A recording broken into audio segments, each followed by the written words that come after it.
Hey, we're the Ettes. We're here for Girl Rock Nation. Join the revolution.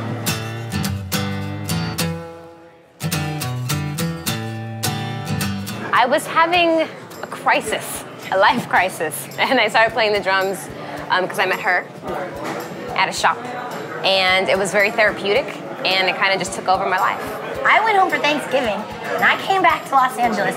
She goes, I play drums now. And I'm like, what? And she did.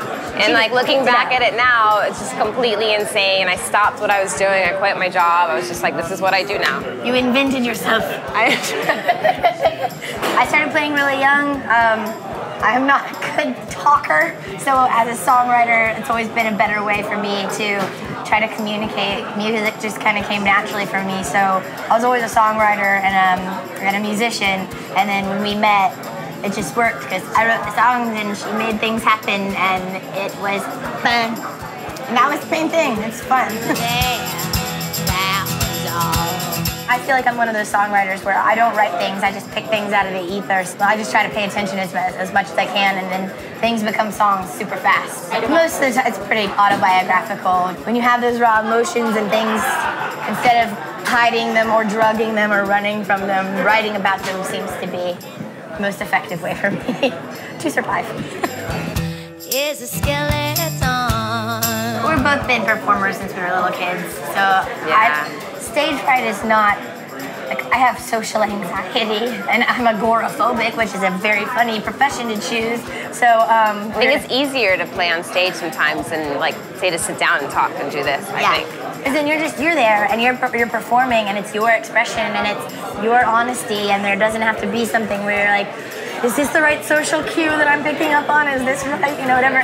You're just there to perform, and sometimes if it's like a big stage or a big like venue, you do have some distance, so it's kind of all about you. And then sometimes you're playing on the floor in a gymnasium in Italy and people are trying to bite you.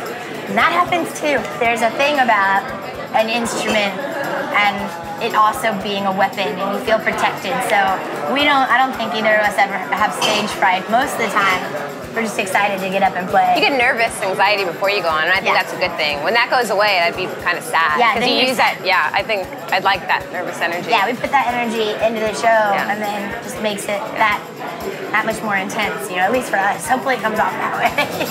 Were you ever a baby? But it's modern times, and there's more. You know, at least there's more of us. I don't think the world at large or the industry at large is still terribly accepting of women in the boys club. Kind of how the best revenge is living well. The best definition or explanation of yourself as an artist is to be good at what you do. You know, be responsible and be professional and do well at your instrument and do a good job. And then, you know, there's not much anybody can say to you without sounding like an idiot. Like, oh, you're a girl. Is that a critique? You know, it's a bit of like those, you know, the diner doors, like a 50s diner to go into the kitchen. It's a bit of like it opens the doors. Being a female opens a lot of doors, but it kind of smacks you in the face, and it smacks you on the way out. It does. So it does open doors, but it's a bit of that swinging door. So you just kind of have to find out how to maneuver without touching it. Yeah. Surround yourself with good people. You know, the naysayers that it never matters. But yeah, it's still a challenge. The best way to overcome that is to do a good job. So that's what we try to do anyway.